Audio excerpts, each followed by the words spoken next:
देखने जा रहे हैं इसका पार्ट 2 वन्य संरक्षित क्षेत्र राष्ट्रीय अभयारण्य का। तो इसके पार्ट 2 में आएगा पांचवा आपका अभयारण्य है आपका बार नवापारा अभयारण्य। यहाँ पे मैं हेडिंग डाल देती हूँ, पांचवा आपका बार नवापारा अभयारण्य। ठीक है, ये आपका हो जाएगा पांचवा अभयारण्य। तो इसमें हम लोग क्या क्या देखेंगे वो पहले लिख लेते हैं हम लोग।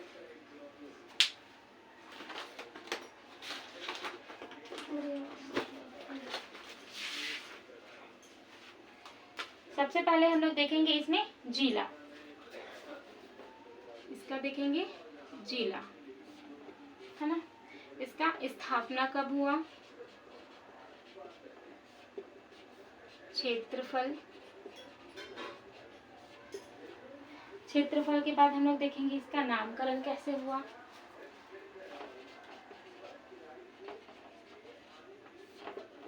नामकरण के बाद हम लोग देख लेंगे यहाँ पे क्या क्या कैसा निर्मित है ये, निर्मित कैसे है ये। ठीक है, यहाँ पे कौन कौन से जीव जंतु मिलते हैं, कौन सी नदी प्रवाहित होती है ना। उसके बाद यहाँ पे कौन सा पर्यटन स्थल है, पर्यटन स्थल। ठीक है, तो इतना हम लोग इस अभयारण्य में देखेंगे। कौन से अभयारण्य में, बार नवापारा अभयारण्य में। तो सबसे पहले जिला की बात किया जाए तो बार नवा अभयारण्य 2 जिलों से लगा हुआ है। कौन कौन से है आपका, महासमुंद जिला, महासमुंद जिला और आपका है बलौदाबाजार जिला। ये 2 जिलों के अंतर्गत आता है ना। इसका स्थापना हुआ था आपका 1976 में, 1976 में इसका स्थापना हुआ था। क्षेत्रफल की बात किया जाए तो इसका क्षेत्रफल है 245 किलोमीटर स्क्वायर, 245 किलोमीटर स्क्वायर, है ना। अब नामकरण, तो इसका नामकरण कैसे पड़ा, देखो बार नवापारा नाम है ना, नाम से ही लग रहा है बार नवापारा। तो ये बार और नवापारा जो है इसमें क्या हुआ था, बार नवापारा नामक वन्य ग्राम के आधार पर, है ना, एक वन्य ग्राम था बार नवापारा। उसके आधार पर इस बार नवापारा अभयारण्य का नामकरण किया गया है ना। बार और नवापारा गांव जो है अब किसके अंतर्गत आता है, अभयारण्य के अंतर्गत आता है। ठीक है, तो ये बार नवापारा ग्राम वन्य ग्राम के नाम से, है ना। यहाँ पे लिख देती हूँ मैं, बार नवापारा वन्य ग्राम के आधार पे, ठीक है। निर्मित क्या है, यहाँ निर्मित क्या है, यह अभयारण्य कई टीलों से निर्मित है। यह जो अभयारण्य है कई टीलों से निर्मित है, कई टीलों, यहाँ पे मतलब बहुत सारे टीले हैं, कई टीलों से निर्मित है। ठीक है, जीव जंतु की बात किया जाए तो इस यहाँ पे जीव जंतु रेंगने वाले जीव जैसे धामन, नाग, अजगर, कैरात, सर्प, है ना। प्रमुख जीव है यहाँ पे वन्य जीव में है तेंदुआ, लकड़बग्घा, जंगली सुअर, बारहसिंगा, सांभर, है ना, बंदर, चीतल आदि, है ना। तो यहाँ पे सबसे पहले हम लोग रेंगने वाले जीव में देख लेते हैं, रेंगने वाले जीव। तो इसमें क्या आ जाएगा, सांप, है ना, अजगर,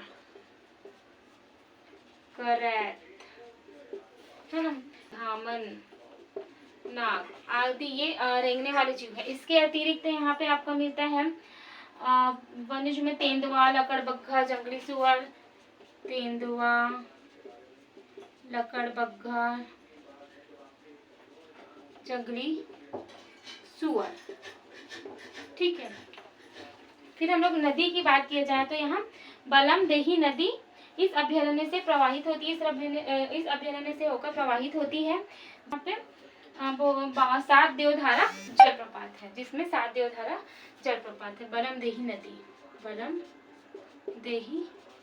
नदी इस अभयारण्य से प्रवाहित होती है, जिसमें 7 देवधारा जलप्रपात है।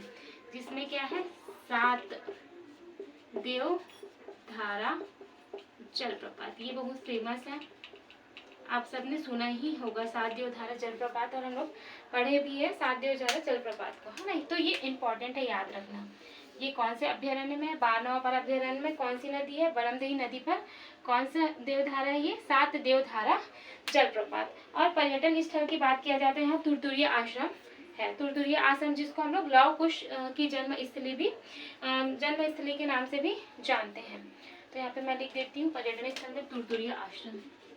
तुरतुरिया आश्रम जिसको लव कुश की जन्मस्थली, लव कुश जन्म स्थली के नाम से भी जाना जाता है। ठीक है, तो ये हो गया हमारा बारनवापारा अभ्यारण्य। ठीक है, ये सारे चीज इंपॉर्टेंट है, छोटा छोटा ही चीज एग्जाम में पूछ लेता है बीच से, तो हमको इसके बारे में पूरी जानकारी लेना है, कुछ भी छोड़ना नहीं है। ठीक है, तो बारनवापारा अभ्यारण्य कौन से जिले में? महासमुंद और बलौदाबाजार 2 जिलों में आता है। ये इसका स्थापना हुआ था 1976 में। क्षेत्रफल है 245 किलोमीटर स्क्वायर। नामकरण कैसे पड़ा इसका? बारनवापारा जो वन्य ग्राम है उसके आधार पे या कैसे निर्मित है ये, है ना, बारनवापारा अभ्यारण्य। तो ये कई टीलों से निर्मित है। जीव जंतु में यहाँ रेंगने वाले जीव जंतु जैसे सांप, अजगर, करैत, धामन, नाग आदि पाया जाता है। इसके अतिरिक्त वन्य जीव में आपका तेंदुआ, लकड़बग्घा, जंगली सुअर, चीतल आदि पाए जाते हैं। यहाँ पे नदी की बात किया जाए तो यहाँ पे बलमदेही नदी प्रवाहित होती है ना, इस अभ्यारण्य में।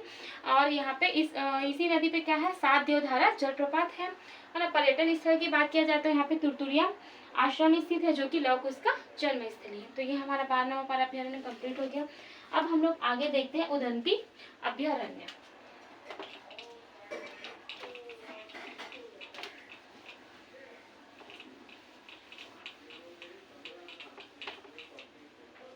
यहाँ पे मैं लिख देती हूँ उदंती अभ्यारण्य। उदंती अभ्यारण्य, तो उदंती अभ्यारण्य कौन से जिले में है? तो सबसे पहले जानते हैं गरियाबंद जिले में है। गरियाबंद जिले में है। कौन से संभाग में आ गए हम लोग? रायपुर संभाग पढ़ रहे हैं ना।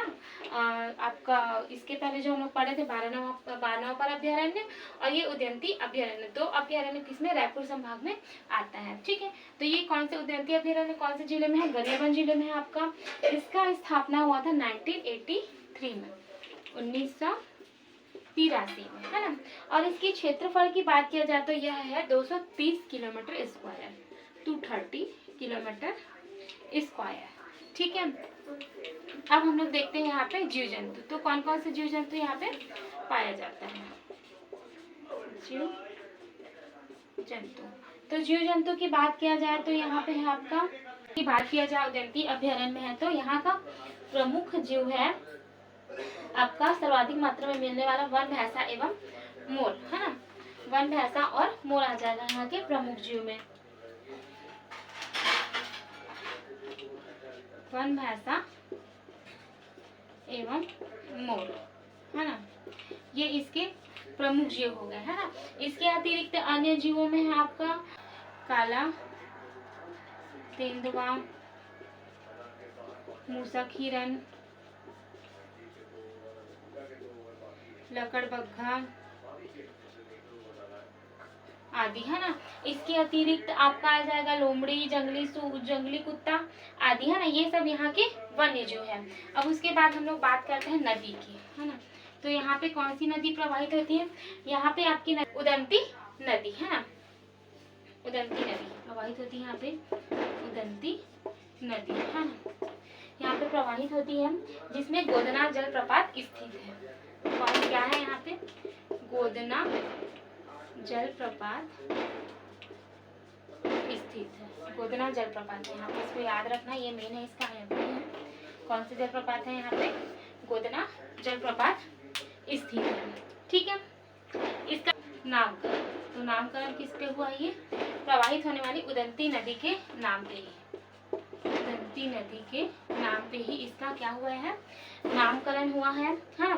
अब इसमें हम लोग देखते हैं इसको प्रोजेक्ट टाइगर और टाइगर रिजर्व भी घोषित किया गया है। तो ये कब कब हुआ है? तो प्रोजेक्ट टाइगर की बात किया जाए तो मैं लिख देती हूँ प्रोजेक्ट टाइगर, है ना, प्रोजेक्ट टाइगर, और यहाँ पे लिखती हूँ मैं टाइगर रिजर्व। तो ये कब कब घोषित किया गया है ना। तो प्रोजेक्ट टाइगर आपका घोषित किया गया है इसको 2006 में, 2006 में ये प्रोजेक्ट टाइगर घोषित हुआ है और 2009 में ये टाइगर रिजर्व घोषित हुआ है। ठीक है, इसका विस्तार देखा जाए तो यह इसका विस्तार है आप ये क्या है, उड़ीसा राज्य की सीमा पर स्थित है आपका उदयंती अभयारण्य है। यहाँ पे अगर हम लोग विशेष देखा जाए तो उदयंती अभयारण्य में करनाल रिसर्च इंस्टीट्यूट द्वारा शोध किया जा रहा है। किसके द्वारा रिसर्च किया जा रहा है? रिसर्च है ना। विशेष में यहाँ पे लिख देती हूँ विशेष। विशेष में क्या आ जाएगा आपका? करनाल आपका क्या है? Karnal research institute. Research institute Haryana द्वारा शोध किया जा रहा है। शोध किया जा रहा, ठीक है। यहाँ पे क्या है? करनाल रिसर्च इंस्टीट्यूट द्वारा शोध किया जा रहा है। उदयंती अभ्यारण्य में मादा वन भैंसा का जन्म हुआ, जिसका नाम दीप आशा है ना। वन भैंसा का जन्म हुआ है। दूसरा, मादा वन भैंसा का जन्म हुआ है,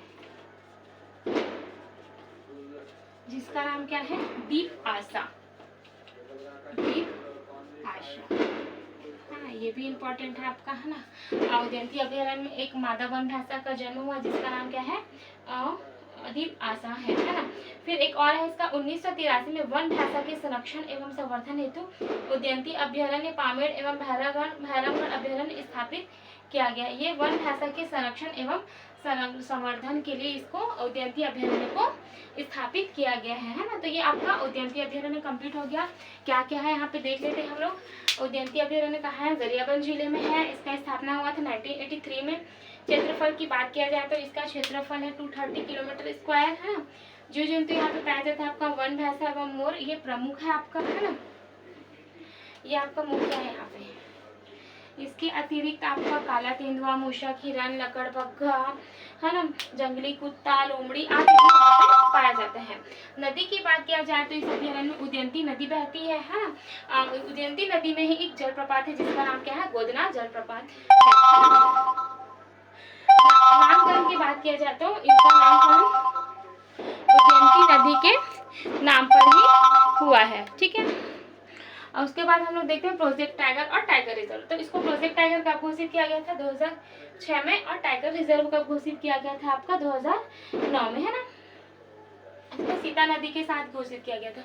मीन्स उदयंती नदी और सीता नदी दोनों को मिलाकर आपका प्रोजेक्ट टाइगर और टाइगर रिजर्व इसको घोषित किया गया है ना।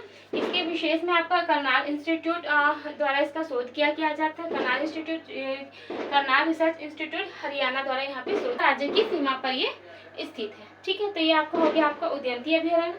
अब हम लोग आगे देखेंगे आपका सीता नदी अभयारण्य। ठीक है, तो मैं इसको मिटा देती हूँ, फिर हम लोग देखते हैं सीता नदी अभयारण्य।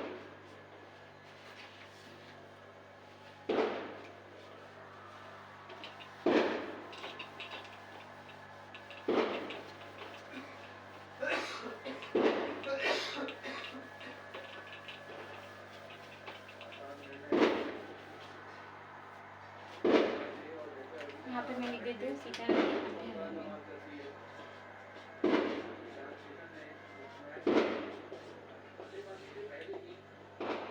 सीता नदी अभयारण्य। तो सबसे पहले हम लोग देखते हैं सीता नदी अभयारण्य कौन से जिले में है। तो सीता नदी अभयारण्य की बात किया जाए तो यह धमतरी जिले में है। तो इसका जिला लिख देती हूँ यहाँ पे, धमतरी जिला। धमतरी जिला में है यह, है ना। इसकी स्थापना की बात किया जाए तो इसका स्थापना हुआ है 1974 में, 1974 में, है ना। यहाँ पे लिख देते, ये क्या है? सबसे प्रदेश का दूसरा बड़ा अभयारण्य है। ठीक है, स्थापना इसका कब हुआ था? 1974 में, 1974 में हुआ था। यह क्या है? सबसे प्राचीन अभयारण्य है। क्या है ये? सबसे प्राचीन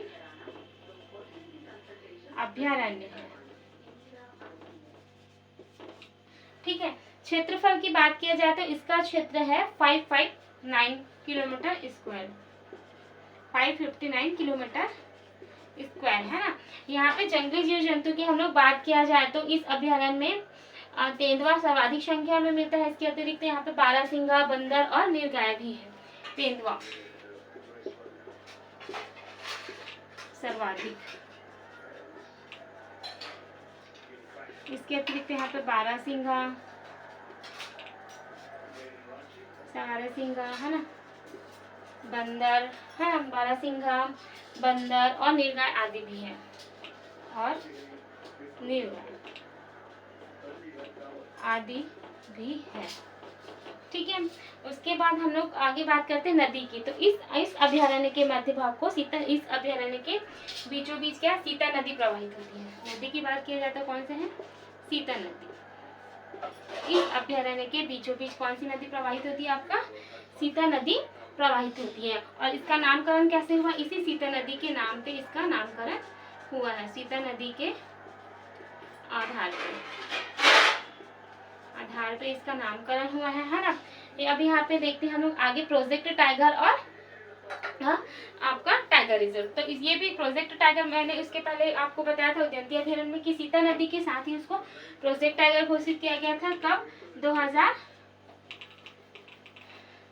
2006 में इसको प्रोजेक्ट टाइगर घोषित किया गया था उदयंती अभ्यारण्य के साथ, और 2009 में इसको टाइगर रिजर्व घोषित किया गया है उदयंती अभ्यारण्य के साथ ही।